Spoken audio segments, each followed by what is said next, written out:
the senator from Missouri. Thank you, Mr. President.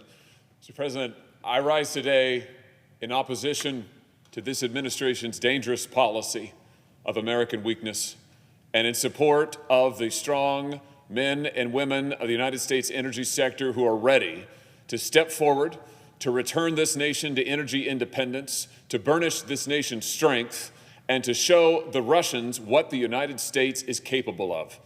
It will be lost on no one that we are approximately a week into the largest conventional military attack in Europe since 1945. Vladimir Putin's brutal war of choice against the Ukrainians continues as we speak. It grows worse, more devastating, and more brutal by the hour. And it's time that in the midst of this war, we confronted a basic fact, that Russia isn't so much a country as it is a gas station. And Vladimir Putin's gas station is open for business and pumping away. And this administration, Mr. President, has made the decision to make this country more dependent on Russian oil, to make the world more dependent on Russian oil, to embolden and empower Vladimir Putin at a time when the world can ill afford it. And it is time to change course. And we can change course. We can change our energy production policy. We can open up our energy sector to make us once again the dominant energy producer in the world, to make us truly energy independent, to make us energy strong, to put Russia in its place, and to put the United States at the head of the energy sector worldwide. But that's not where we stand right now. Today, the United States is importing. In the midst of this conflict, in the midst of Russian aggression, the United States is importing, buying from Russia to the tune of 670,000 barrels of oil every single day. It's nearly doubled just in the past year. Now, I would submit to you that whatever you think about this administration's geostrategic policies, this is, after all, an administration that has managed to lose 2 sovereign nations in the space of 6 months. Whatever you think of that record, this is not sustainable. This is not good for the world. This makes America weaker, not stronger, and this is a time for American strength. What did Joe Biden do when he came to the office of President of the United States just over a year ago?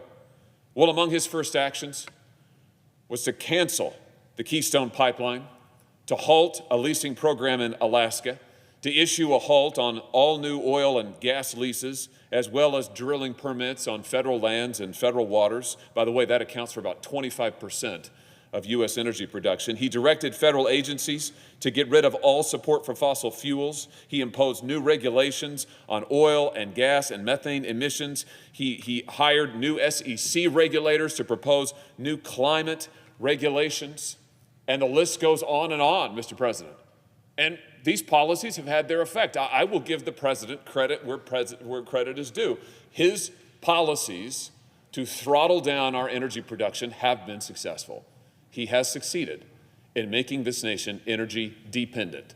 In 2019 and 2020, for the first time, certainly in my lifetime, the United States actually exported more energy than it imported. We were energy independent, and even better, we were becoming the energy supplier for the world.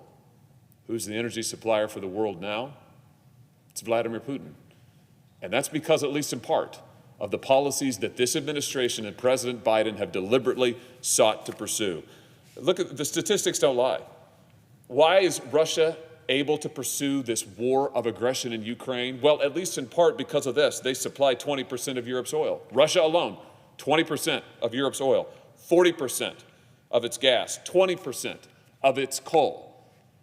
Russia supplies to the tune of 55% of Germany's natural gas alone, just Germany's, 55%. Now, can we wonder why our German partners were slow to want to sanction Russia, to provide lethal aid to Ukraine when they needed it before the invasion occurred? It's because Russia has Europe in a stranglehold. And that should be no excuse, Mr. President. I'm not saying that the Europeans deserve an out, not at all. But I am saying that Vladimir Putin has used his power, his energy production, to try and project new power in Europe, and unfortunately, he is having success. It ought to be our policy to reverse his power projection, to shut down his gas stations, his gas station of a country, by returning this country to energy independence and energy dominance. And we can do it. This is not a pie-in-the-sky pipe dream. We have been there before. We were just energy independent just a few years ago. We know what to do. It's actually pretty simple. All we have to do is roll back the disastrous policies that this administration imposed just a year ago.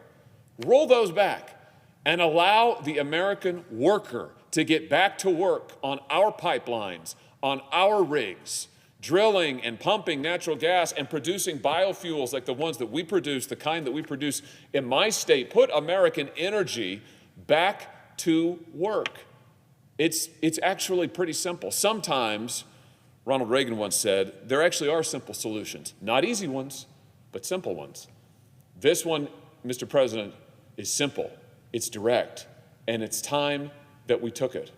And that's why I have introduced legislation along with Senator Grassley and Senator Hagerty and Senator Tuberville that would do just this. It would reverse the disastrous energy policies of this administration, the policies that have emboldened and enabled and empowered Vladimir Putin and the Russian military, and return this country to energy strength, return this country to energy dominance. I can't put it any better than this. If the President of the United States would give the American worker a chance, give the folks who man those pipelines, give the folks who work the oil rigs, give them a chance to show what they can do, and I tell you what they'll show you. They'll show you that they're the best in the world.